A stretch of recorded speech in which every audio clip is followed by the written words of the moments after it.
uchunguzi wa awali huwezi kugundulika na saratani. Na ugunduzi wa saratani unaanzia mtu mmoja mmoja. Kwa ile ni nafasi pekee kwanza kuangalia hata muonekano wa titi lako. Lakini licha hivyo unaweza ukajipapasa kwenye titi au sehemu nyingine ya kwapa kuona kama kuna vivimbe.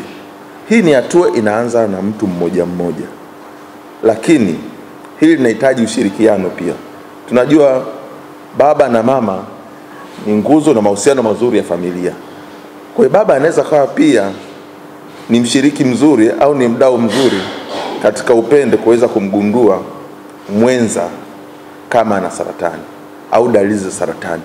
Lakini licha tu ya kugundua, pia anaweza kawa ni chachu na kumhamasisha aweze kufika hospitalini kufanya uchunguzi. Au hata mama pia anaweza kumhamasisha baba ambaye ana tatizo kwenda kupata uchunguzi. Kwa ushirikiano wa pamoja ni muhimu na kuondoa imani potofu kuhusiana na ugonjwa wa saratani. Kwa kufanya hivyo tutaweza kuokoa maisha ya walio wengi, kwa kuondoa dhana potofu. Lakini pia italeta msukumo kwa jamii na watunga sera wote kwa pamoja kuona kwamba hili ni janga la watu wote na linahitaji uwekezaji mkubwa. Ningependa sana kuwaomba mtumie fursa hii. Moja, sisi tunasema kutengeneza network au mshikamano. Ukiwa na mshikamano mzuri au mkiwa wengi mnaweza mkafika mbali. Na hii inaweza kusaidia kunyanyua sauti katika mapambano ya saratani. Kwa hiyo muda huu najua ni mchache sana, ila mtapata fursa pia ya kusikia, kujifunza na kuweza kushare uzoefu pia na changamoto mbalimbali ambazo kila mmoja wetu anazipitia tofauti katika safari yake ya ugonjwa. Lakini itatuhamasisha si pia kuweza kujenga uwezo wa kufanya saratani. Najua kuna wengine hapa wamegundulika saratani wakapata matibabu na leo tuko nao kwenye jamii. Hawa ni chachu yetu sisi wengine. Lakini ningependa pia kutumia fursa hii kuiambia kwamba serikali na taasisi ya saratani ya Ocean Road inazingatia sana kauli mbiu hii yetu ya kuhakikisha kwamba inatoa huduma kwa usawa, na kila mmoja wetu tutahakikisha amepata huduma. Hatutaangalia jinsia wala uwezo wa kifedha. Yule mwenye uwezo wa kuchangia atachangia, yule bahati mbaya ambaye hana uwezo wa kuchangia atasaidiwa. Mchango wako wewe utasaidia sana kumsaidia yule mwingine kupata huduma. Kwa hiyo msihofu. Na ili kuhakikisha kwamba huduma hizi zinapatikana, tumeweza kuzisambaza. Si kwamba ziko tu Ocean Road, nchi nzima, kuanzia kwenye zahanati, hospitali zetu za mikoa na za kibingwa. Kuna vituo zaidi ya 1100 nchi nzima. Lakini upatikanaji wa vipimo, tuna vipimo vya CT scan, MRI kuanzia kwenye ngazi ya wilaya na hospitali za mikoa. Kwa hiyo sasa hivi naitwa Dr. Maguha Stefano, ni meneja wa huduma za uchunguzi wa saratani na elimu kwa umma kutoka katika taasisi yetu hii ya saratani Ocean Road. Okay. Kama ambavyo tunafahamu kwamba mwezi Oktoba ulimwenguni kote ni mwezi wa uelewa wa saratani ya matiti. Kwa hiyo sisi kama taasisi ya saratani Ocean Road tuliona ni vyema kuwa na semina maalum kwa ajili ya wahariri, lakini pia waandishi wa habari.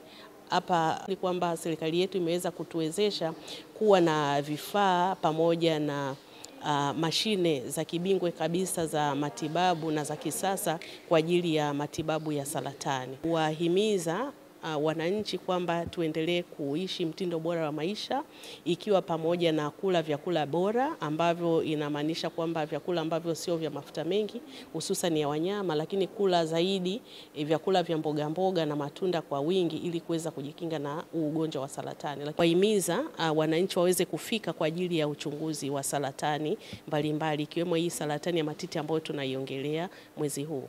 Lakini kingine pia ningependa tu kuhabarisha wanahabari pia kwamba na wananchi kwa ujumla kwamba saratani inatibika na dalili kubwa ya saratani ni uvimbe. Kwa hiyo hata kwenye hii saratani ambayo tumekuwa tukiongelea leo, saratani ya titi, dalili kubwa ni uvimbe ambao unaweza ukawa kwenye titi ama ikawa kwenye kwapa. Lakini dalili nyingine ni mabadiliko ya umbo la titi. Inaweza ikaongezeka ukubwa, pamoja na kwamba titi moja huwa tunaona kwamba titi moja inaweza ikawa ni kubwa kuliko jingine, lakini uvimbe katika titi ama muonekano wa titi tofauti ilikuwa na ukubwa ambao sio sahihi. Lakini kingine ni mabadiliko ya ngozi ya titi. Mara nyingine unakuta titi inakuwa na ngozi kama ganda la chungwa. Hii ni mojawapo pia ya dalili ya saratani la titi, ama kutoka damu ama majimaji ambayo sio ya kawaida kwenye chuchu.